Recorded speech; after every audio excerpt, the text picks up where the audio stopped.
हाम्रो पिठोले हानेको रेखी हो। यसलाई र्यामतुली भनिन्छ। यसले हिवा दशा, अकाल मृत्यु, नवग्रह, खड्कुको बाटो यसले रोक्ने छेक्ने गरेर शुभ शान्तिको मार्गमा लान्छ। यसलाई र्यामतुली भनिन्छ। यसलाई जन्तरबुटीमा पनि यही यन्त्र बनाएर लगाइन्छ रोगीको लागि। तर यो अहिले यहाँ यो रेखी मात्रै हानेको छ। यहाँ अझै हामीहरू राख्छौँ, धेरै कुराहरू राख्नु बाँकी छ। त्यो रेखी मात्रै हानेको यहाँ अहिलेलाई। र्यामतुलीमाथि हामीहरूले 108 दियो राखेर पदमतुली बनायौँ।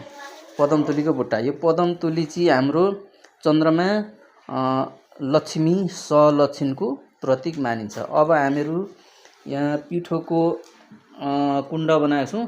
यसलाई वरिपरि राख्छौँ। यो 12वटा। यो चाहिँ हाम्रो सूर्य, हामीहरू सूर्यवंशी भएको हुनाले सूर्यलाई दुध कुण्ड राखेर वरिपरि राख्छौँ। र यता चन्द्रमा हाम्रो जननी, उता हाम्रो पिता भनेर हामीहरू मान्ने गर्छौँ।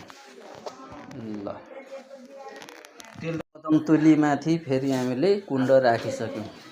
यसमा दुध कुण्ड हुन्छ। यो कुण्ड 12वटा हुनेछ। यसलाई दीप प्रज्वलनमा परिवर्तन गरिँदैछ। यहाँ हाम्रो कन्या चेलीबेटीले बाल्दैछन्। पदमतुलीलाई दीप प्रज्वलन गरियो। यो देवतामठ झापामा यो काम गरिँदैछ।